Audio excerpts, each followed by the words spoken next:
प्रभु को धन्यवाद, प्रभु की स्तुति हो। जिस परमेश्वर की हम आराधना करने यहां आते हैं, वो हमारी दुर्दशा में हमें पड़े नहीं रहने देता, वरन हमारी सुधि लेता है। आमीन। जैसा हम देखते हैं, गवाही सुनते हैं, है ना। अभी जैसा हमने जोधपुर वाली बेटी की गवाही को सुना, ऐसी दुर्दशा थी, रात का नींद और दिन का चैन सब पूरे परिवार का खराब हो गया। वचन में, परमेश्वर के वचन में, भजन संहिता 136 जो बड़ी बाइबल में आपको मिलता है, और उसके एक वचन को मैं आपके साथ शेयर करूंगा। भजन 136 और उसका 23 पद। उसने हमारी दुर्दशा में, उसने हमारी दुर्दशा में, हमारी कैसी दशा थी? अब मेरी तो खुद की दुर्दशा में पड़ा हुआ था। मैं तो, मेरी गवाही यही है कि मैं पलंग पे पड़ा हुआ था। उसने मुझे मेरी दुर्दशा में छोड़ा नहीं, परंतु संभाला, मेरी सुधि ली, हमारे आंखों को आंसुओं से और हमारे पांव को ठोकर खाने से बचाया। आमीन। जब हम उसके सामने रोए तो वो भी हमारे साथ रोया, जब हम दुखी थे तो वो भी हमारे साथ दुखी हुआ। हालेलुया। सच्चा मित्र तो वही होता है, सच्चा प्रभु तो वही होता है जो हमारे दुखों में और हमारी खुशियों में हमारा साथ दे। जिस परमेश्वर के भवन में आप बैठे हैं, उसने यहां लिखा है, उसने हमारी दुर्दशा में हमारी सुधि ली। Praise the Lord. हमें छोड़ा नहीं और ना आपको छोड़ेगा। अगर आज भी, आज शाम आप दुर्दशा में बैठे हुए हैं, आप यकीन मानिए, वो आपकी दुर्दशा में आपको पड़ा नहीं रहने देगा, वरन आपकी दुर्दशा में आपकी सहायता करेगा और आपको उभारेगा और आपके दिन अच्छे आ जाएंगे। Hallelujah, hallelujah. भजन 18 का एक आयत मैं आपके साथ पढ़ूंगा और मैं चाहता हूं 18 का 18 और 19 पढ़ें। भजन 18 का 18 और 19। दाऊद बादशाह वहां पर लिखता है, मेरी विपत्ति के दिन, मेरी विपत्ति के दिन वे मुझ पर आ पड़े। क्या हो गया? विपत्ति मुझ पर आ पड़ी। समस्या, विपत्ति, बीमारी, दुख, तकलीफ, परेशानियां, वो भी कई प्रकार की होती हैं। आर्थिक, सामाजिक, पारिवारिक, मानसिक, कई प्रकार की प्रॉब्लम्स। राजा, ये दाऊद राजा है जो लिख रहा है। वो कह रहा है, आप तो सोचते हो राजा को क्या विपत्ति है? नहीं, राजा को भी विपत्ति होती है। विपत्ति अलग अलग प्रकार से, अलग अलग व्यक्ति को अलग अलग तरीके से घेरे रहती है। राजा दाऊद यहां पर कहता है, मेरी विपत्ति के दिन वे मुझ पर क्या पड़े? आ पड़े। बोलो, आ पड़े। हालेलुया। अच्छा, और उसके बाद क्या लिखा है? परंतु, बोलो परंतु, मेरा भरोसा ऊपर वाले पे था नहीं, इसीलिए तो आप बोले नहीं। आपका भरोसा आपके पड़ोसी पे था, आपका भरोसा आपके रिश्तेदारों पर था जो बहुत धनाढ्य थे। आपने उन्हें फोन लगाया, पापा को कैंसर हो गया है, 5 लाख रुपया डॉक्टर ने बोला है खर्चा होगा। रिश्तेदार ने बोला, ओहो, अभी थोड़ी देर पहले एक आदमी मेरे से 5 लाख ले गया, अगर तू आधे घंटे पहले फोन करता तो मैं तुझे दे देता। ये जुमले होते हैं, जुमले। क्या होते हैं? ये जुमले होते हैं, ये है ना। बड़े बड़े जुमले बोलने वाले रिश्तेदार बहुत हैं हमारे, है कि नहीं? हाँ, बस, अरे यार, क्या, अभी 15 मिनट पहले। मेरे अजीजों, मेरा भरोसा, दाऊद बादशाह कहता है, मेरा भरोसा किसी व्यक्ति पे नहीं है, मेरा भरोसा तुझ पर था, तुझ पर।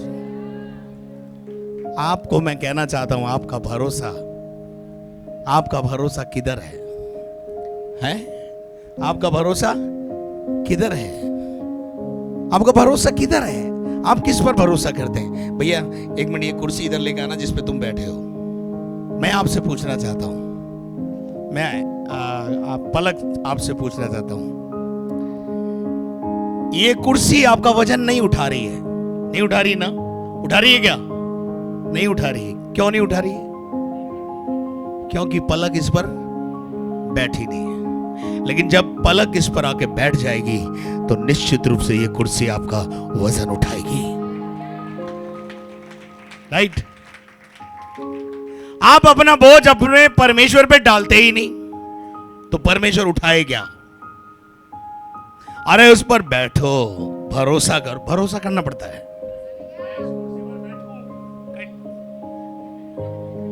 क्या करना पड़ेगा? इस कुर्सी के ऊपर भरोसा करना पड़ेगा और अपना पूरा वजन जब मैं इस पे दूंगा, ये कुर्सी मेरा वजन उठा रही कि नहीं उठा रही? बोलो। आप परमेश्वर में वजन डालते ही नहीं। आप परमेश्वर को तकलीफ देना चाहते ही नहीं। प्रभु मैं तो मेरा बोझ अपने आप उठा देता हूं। दाऊद बादशाह कहता है, मेरा आसरा, मेरा आश्रय, मेरा भरोसा यहोवा पर था, परमेश्वर पर था। मेरी विपत्ति के दिन मुझ पर आ पड़े और मेरा भरोसा मेरे बचाने वाले परमेश्वर पर था, मेरे छुड़ाने वाले परमेश्वर पर था। हालेलुया। एक गीत के लेखक ने इस तरीके से लिखा है, मुश्किलें आएंगी आने दो, मुश्किलें आएंगी आने दो, सागर में तूफान उठता है उठने दो, मेरी किश्ती में यीशु है, मेरे घर में यीशु है। हालेलुया। लेकिन कई बार आप क्या करते हो? यीशु को रखते हो बाहर, प्रभु को रखते हो बाहर, रिश्तेदार को फोन लगाते हो। तुम्हारा भरोसा यहोवा परमेश्वर पर होना चाहिए। हालेलुया। वचन में लिखा है, श्रापित है वो मनुष्य जो मनुष्य पर भरोसा करता है, पर आशीषित है वो व्यक्ति जो परमेश्वर पर भरोसा रखता है। भजन 46 का 1 पढ़ना बेटे। परमेश्वर हमारा शरण स्थान, परमेश्वर मेरा शरण स्थान और बल है, और मेरा बल है, मेरी ताकत है, और संकट में अति सहज संकट में, विपत्ति में, संकट में अति सहज से मिलने वाला एक सहायक है। जोरदार ताली बजा के प्रभु को महिमा दें। आप किसी रिश्तेदार को फोन करना, वो बोलेगा रात को 2 बजे आपको, आप बोलना बोला सुबह मिलते हैं भाई, सुबह बात करते हैं। क्या बोलेगा?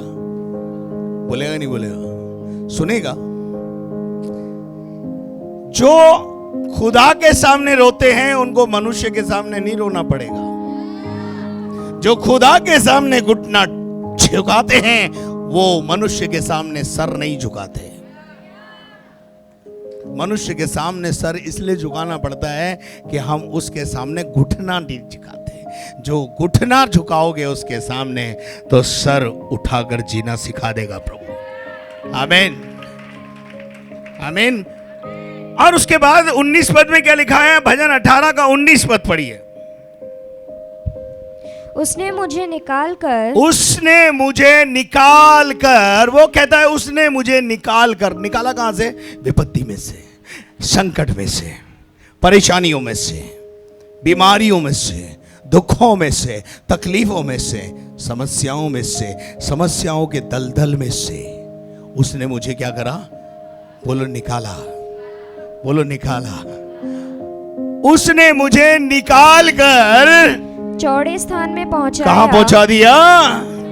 बोलो चौड़े स्थान पर। चौड़े स्थान का मतलब है सकड़े स्थान में से निकालकर, जहां मैं आराम से बैठ नहीं पा रहा था, जहां मैं भयभीत था, जहां मेरे अंदर मृत्यु का भय समाया हुआ था, मेरे अंदर मनुष्य का भय समाया हुआ था, मेरे अंदर समाज का भय समाया हुआ था, उन सारे भय से मुझे आजाद करके चौड़े स्थान में पहुंचा दिया।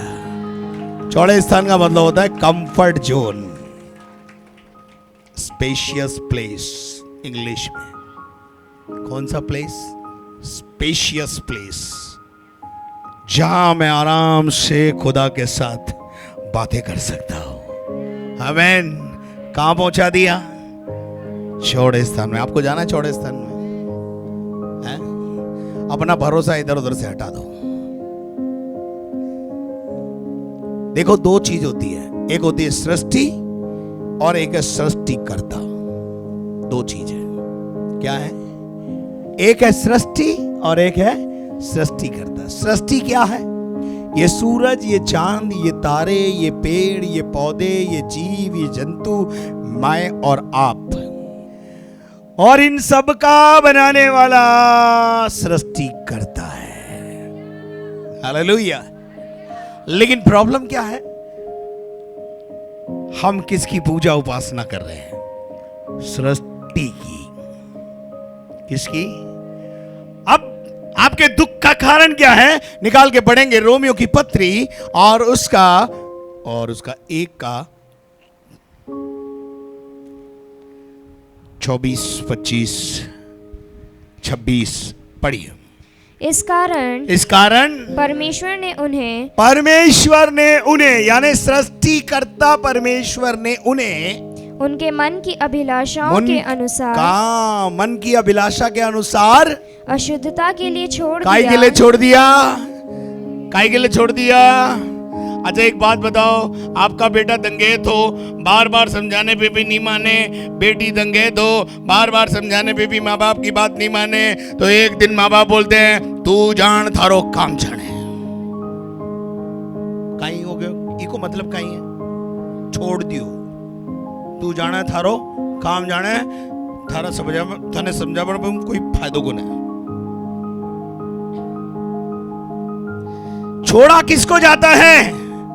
जो बार बार समझाने पर भी नहीं मानता है, उसे क्या कर देते हैं? हाँ, पड़ोसी भी छोड़ देते कई बार। छोड़ रहे, हटा यार, क्या इसको क्या समझाना है, ये समझने वाला नहीं है जी। तो वचन में लिखा है कि परमेश्वर ने उनको छोड़ दिया। पढ़िए आगे। कि वे आपस में अपने शरीरों का अनादर करें। आगे। क्योंकि उन्होंने परमेश्वर की सच्चाई को बदलकर झूठ बना डाला। क्या बना डाला?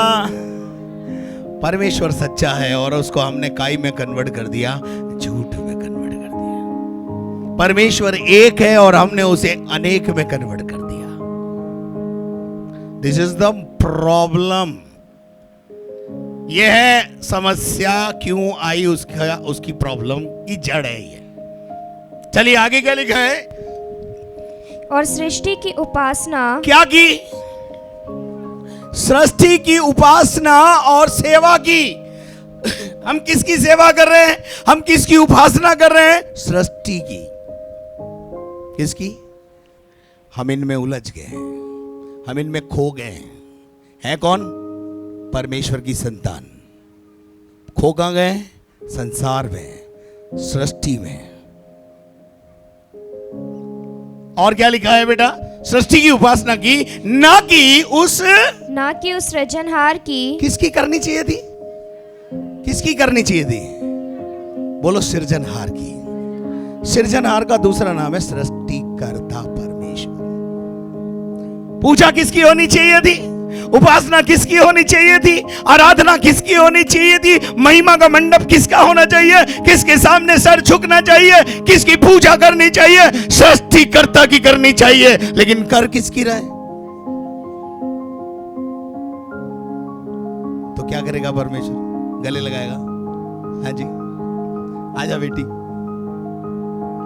हम डांट के हकदार हो गए। काई के हकदार हो गए हम डांट के हकदार हो गए। बार बार नहीं समझाए, नहीं समझाने पे भी नहीं माने तो काय का समझावे? फिर हम डांट के अधिकारी हो गए। उसके बाद क्या लिखा है? पढ़ो। जो सदा धन्य है। हाँ, जो सदा धन्य, जो सदा आशीषित है, उसकी पूजा उपासना नहीं करके जो श्रापित चीजें हैं। आप बताइए, बाइबल में लिखा है पृथ्वी श्रापित है। पृथ्वी क्या है? श्रापित है। पृथ्वी क्या है? श्रापित है। श्रापित कैसे हुई? जब इस दुनिया में पाप आया। पाप की वजह से क्या हो गई, पृथ्वी भी श्रापित हो गई। और अब जो इसमें से उगता है वो क्या उगता है, सब श्रापित उगता है। अब इस श्रापित को पवित्र कैसे करें वो ऑफिस में आना, फिर बताऊंगा। हम यही अनाज खा के बीमार होते हैं ना, है जी। क्यों बीमार हो रहे हैं? क्योंकि कहां से उग रहा है, श्रापित धरती से उग रहा है।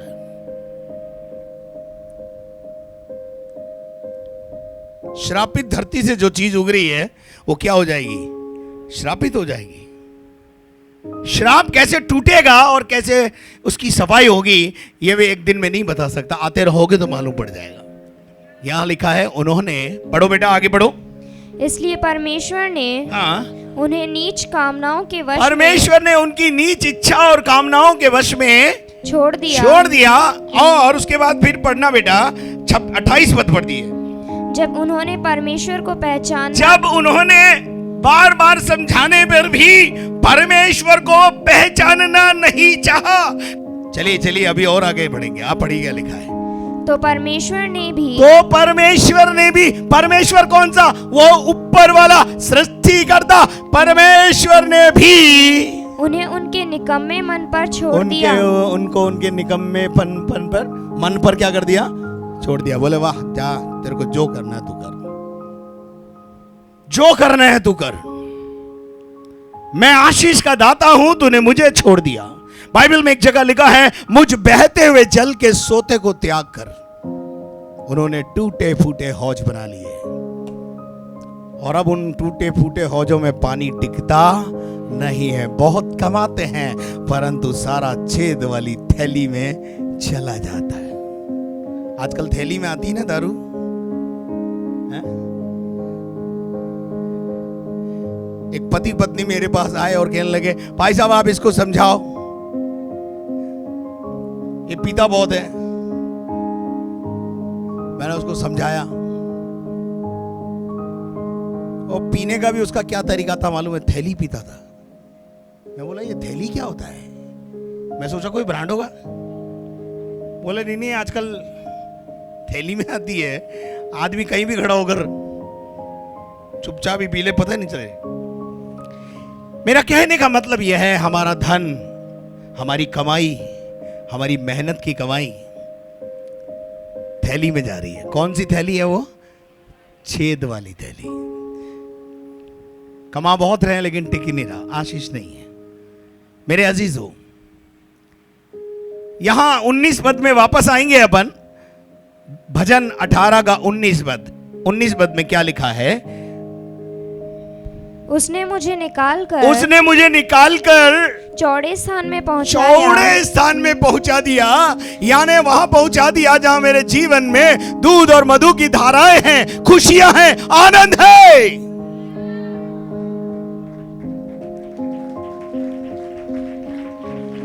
जो लिखने वाला है ना, जंगल में भेड़ बकरी चराता था, नाम है दाऊद। नाम है दाऊद। क्या चराता था, भेड़ बकरी। पर भेड़ बकरी चराता था। अच्छा, भेड़ बकरी चराने के लिए कोई डिग्री डिप्लोमा चाहिए क्या, है जी, है?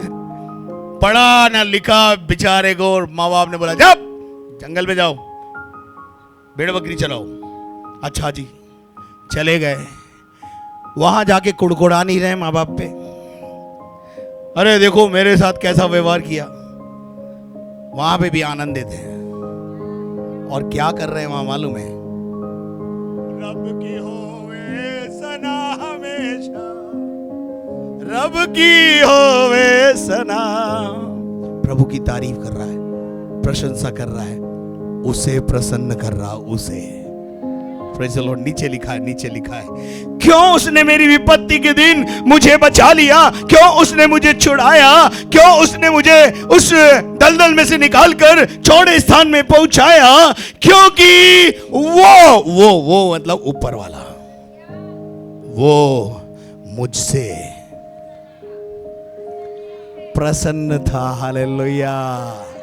सवाल एक बात का है कि आप परमेश्वर को प्रसन्न करें, किसको?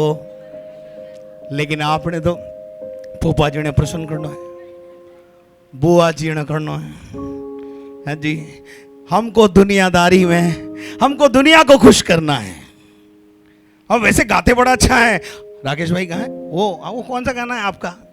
हमको दुनिया से क्या काम, दुनिया से ही काम है इनको, लेकिन गाएंगे यहां पर हमको दुनिया से क्या काम रे, हम तो जोगी मसीह के।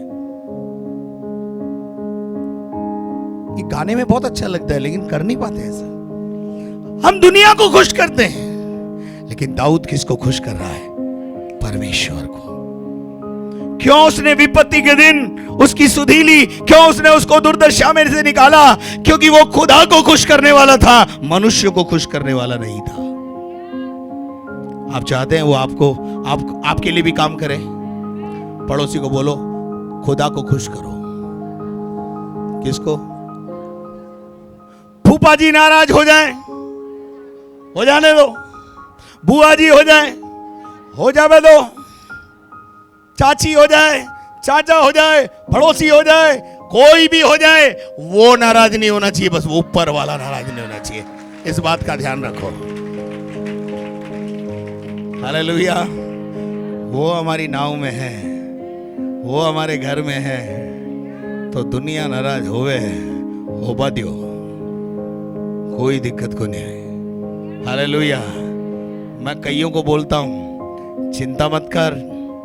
जिस परमेश्वर की तू आराधना करती है, जिस परमेश्वर की तू आराधना करने यहां आई है, वो तेरे फूफा जी को कुंडा डालकर उठा के लाने की ताकत रखने वाला परमेश्वर है। अच्छा को लाया वो, अच्छे को ले आता है कुंडा डाल के। उसको आता है कुंडा डालना। तुमको नहीं पता है कहां से नस दबेगी, उसको सब पता है कहां से दबेगी, कहां से मामला ठीक होगा, किसको दबाने से काम बन जाएगा, उसको सब पता है। हालेलुया। यहां लिखा है उसने मुझे निकाल कर चौड़े स्थान में पहुंचाया और उसने मुझको छुड़ाया, क्योंकि वो मुझसे। मैं आज शाम बस आपसे ये कहना चाहता हूं, दुनियादार को खुश मत करो, खुदा को खुश करो, सब ठीक हो जाएगा। पड़ोसी को बोलो सब ठीक हो जाएगा, निश्चित रूप से ठीक हो जाएगा। पर काम क्या करना पड़ेगा? काम क्या करना पड़ेगा? अच्छा, उसको काम कर, उसको खुश करने के लिए उसने कोई बकरा मांगा, मुर्गा मांगा, सोना मांगा, चांदी मांगा? ना ना ना ना, आपसे एक ही चीज मांगता है, छोटा सा दिल। कौन सा दिल? बोलो छोटा सा दिल। पड़ोसी को बोलो छोटा सा दिल। किसको दे दे? वो ठाकुर बोलता है ये हाथ मुझे दे दे ठाकुर। प्रभु बोलता है तेरे हाथ तेरे पास रख, तेरे पांव तेरे पास रख, छोटा सा दिल मुझे दे दे। हालेलुया। आपका दिल उसको चाहिए, छोटा सा दिल। किसको देना है? बोलो प्रभु मेरा दिल तुझसे लग गया है। आमेन, आमेन। अब जिसका दिल उससे लग गया ना, उसका समीकरण ठीक होना चालू हो जाता है। आमेन।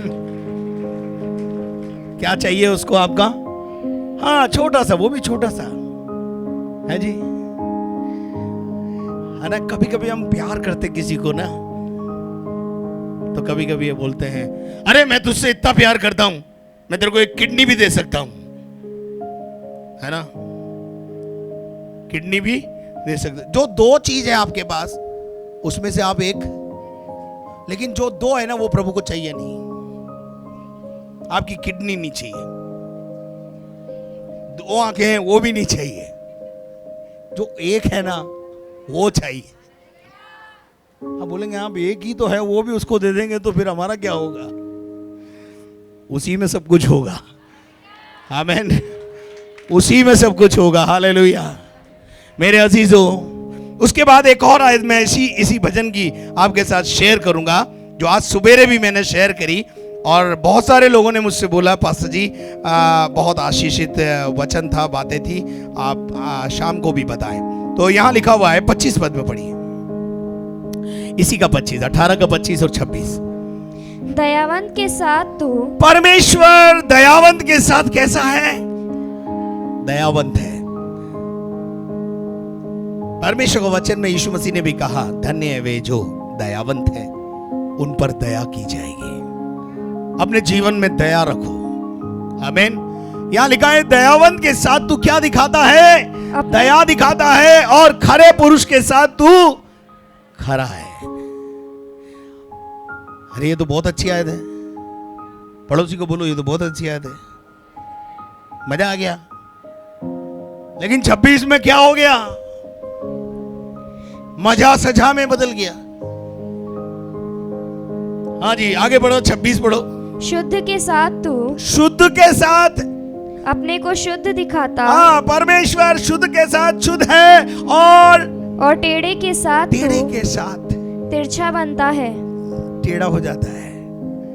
अरे हमने तो सुना था आपका परमेश्वर बहुत सीधा है। नहीं, वो सीधा है जब तक, बहुत सीधा है। लेकिन जब तू तिरछा होगा, जब तू बाहें पलटेगा चलते चलते, तो बेटा उसको सीधा करना आता है। वो टेढ़े के साथ टेढ़ा हो जाता है। हालेलुया।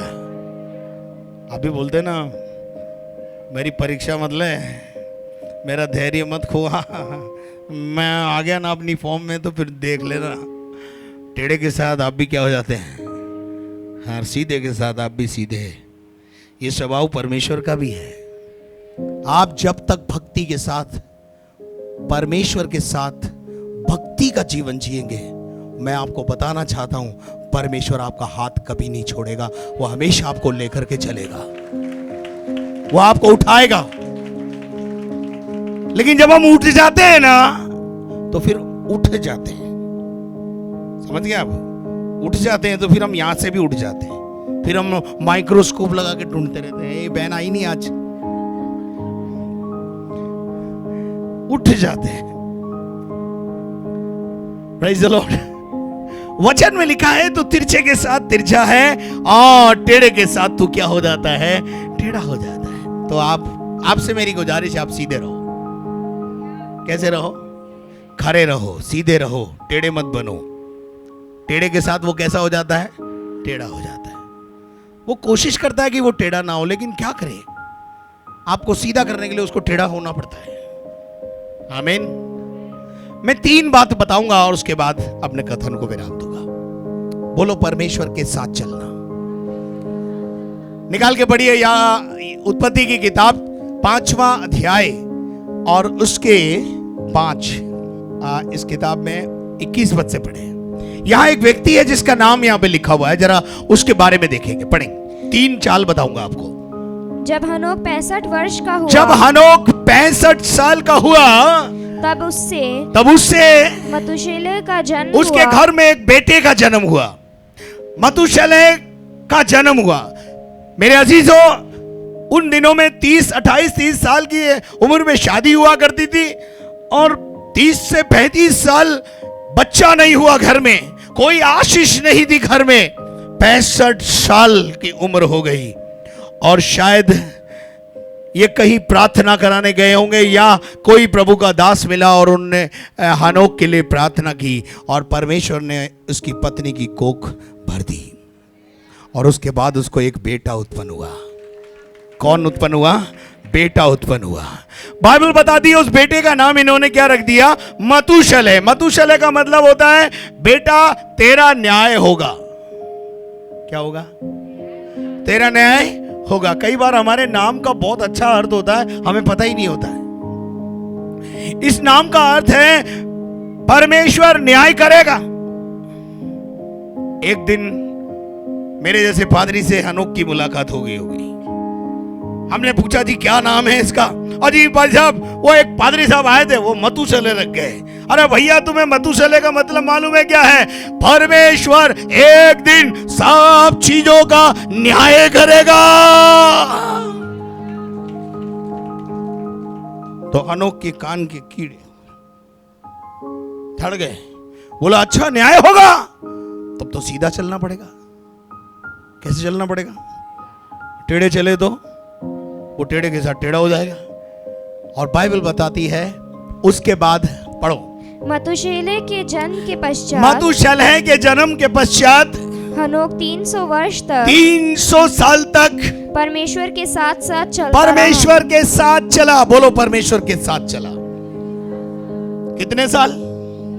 आप कितने दिन चलेंगे पता नहीं, कितने शनिवार आएंगे पता नहीं, कब तक आएंगे पता नहीं। कितने साल चला? 300 years he walk with God. वो परमेश्वर के साथ चला। आज यदि आपने परमेश्वर को पहचान लिया है तो उसके साथ चलना शुरू करो। आपको अगर मालूम पड़ गया है कि मनुष्य के लिए एक बार मरना और न्याय के सिंहासन के सामने खड़ा होना तय है, तो मैं आज आपको एक सलाह देना चाहता हूं, परमेश्वर के साथ चलना शुरू करो, उसे प्रसन्न करना शुरू कर दो, नहीं तो मारे जाओगे। इस धरती पे भी कुछ नहीं मिला और ऊपर गए तो स्वर्ग भी नहीं मिला। परमेश्वर के साथ चलना।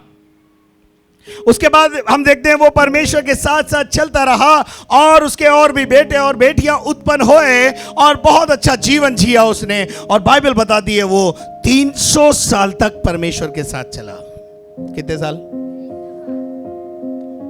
आपसे मैं कह रहा हूं 80 साल ही चल लो आपकी उम्र के, जो बीत गए उनको छोड़ दो, अभी जो बाकी है उसमें चल लो।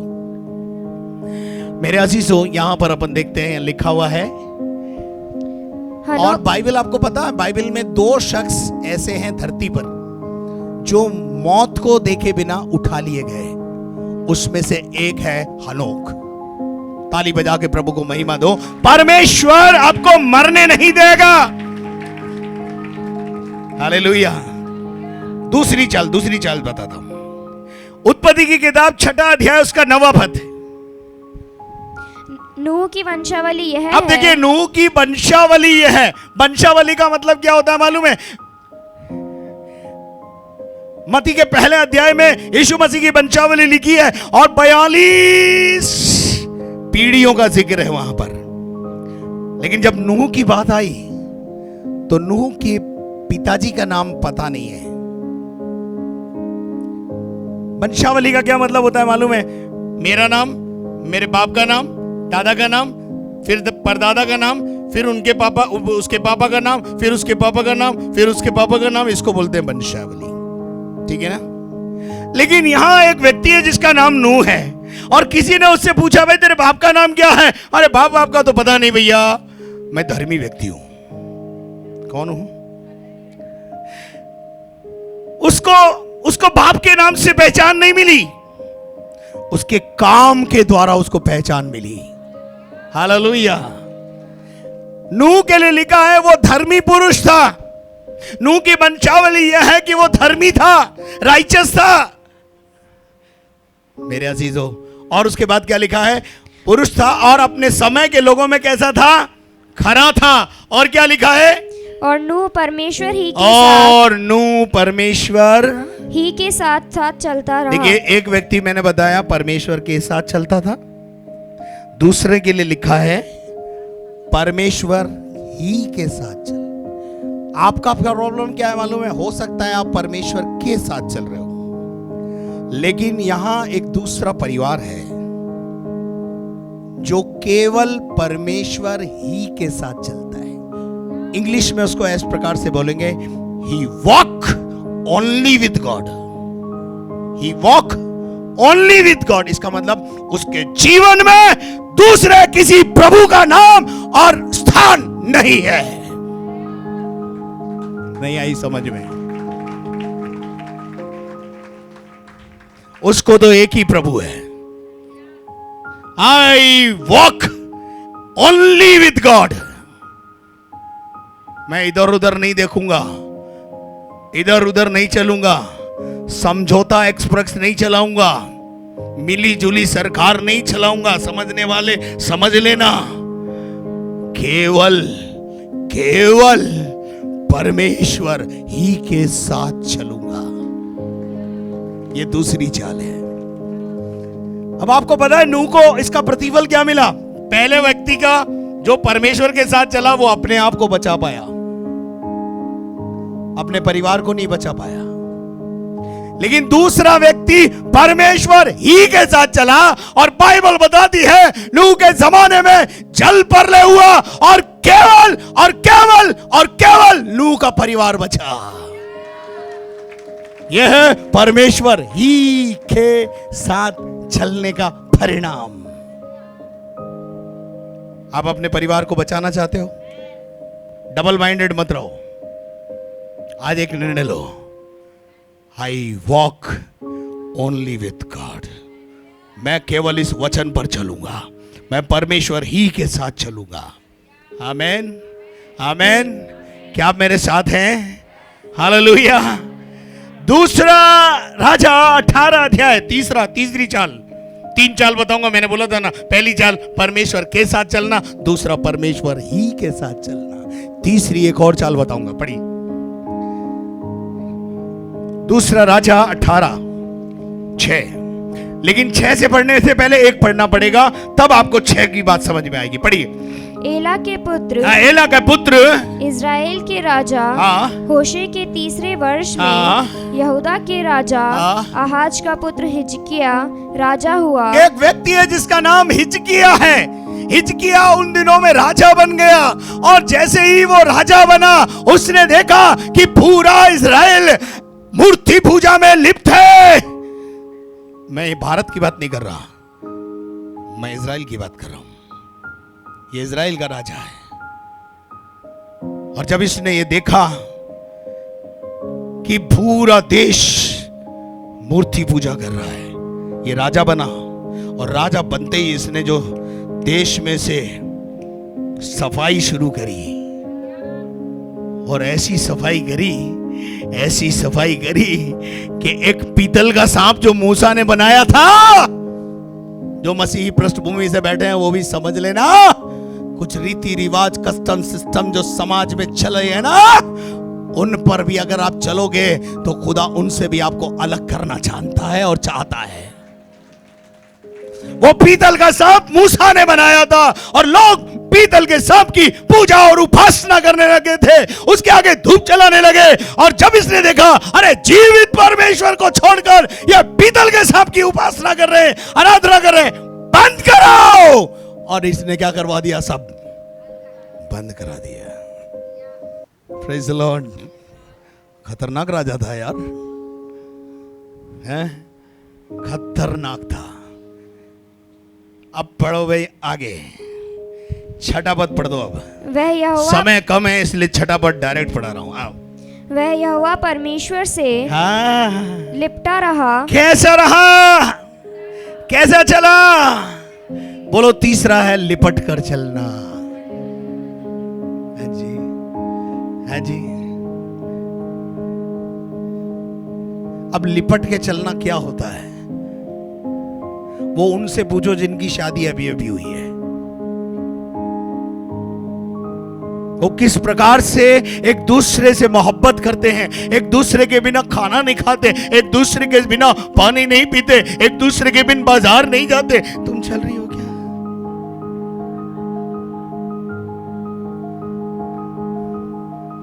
हेलो, किससे लिपटा? किससे लिपटा? बोलो किससे लिपटना है? यहोवा परमेश्वर से लिपट के चलना, बाहों में लेकर चलना, लिपट के चलना, छोड़ूंगा नहीं तुझे, इसको बोलते हैं लिपट के चलना। समझ में आया क्या? तीसरी चाल कौन सी है? पहली चाल कौन सी? परमेश्वर के साथ चलना। दूसरी चाल कौन सी? परमेश्वर ही के साथ चलना। और तीसरी तो बाप रे बाप, खुदा मैं तुझे, तू मुझे अपनी बाहों में लेके चल, मैं तेरी बाहों के बिना एक कदम नहीं रख सकता। हाय रे, क्या बात होगी कि हम खुदा की बाहों में होंगे। हालेलुया है, और खुदा हमें उठा के लेके चलेगा। हालेलुया। लिपट के चलना है जी। लिपटने का क्या मतलब होता है? छोड़ूंगा नहीं, चिपके रहना। Praise the Lord. तीसरी चाल कौन सी है? अजीत भाई तीसरी चाल कौन सी है? लिपट के चलना। लिखा है यहां, और वो यहोवा से, परमेश्वर से लिपटा रहा, जैसे सांप चंदन के पेड़ से लिपटा रहता है। मेरे अजीजों, आप भी इस कलाम से लिपटे रहो, इस वचन से लिपटे रहो, खो जाओ इसमें। इसी में जिंदगी है, इसी में प्रार्थनाओं का उत्तर है, इसमें तुम्हारी समस्याओं का समाधान है। खो जाओ, लिपट जाओ इसमें, सब समस्याओं का समाधान है इसमें। 3 चाल में से कौन सी चाल में चल रहे हो अभी? परमेश्वर के साथ चल रहे हो, या परमेश्वर ही के साथ चल रहे हो, या परमेश्वर के साथ लिपट के चल रहे हो?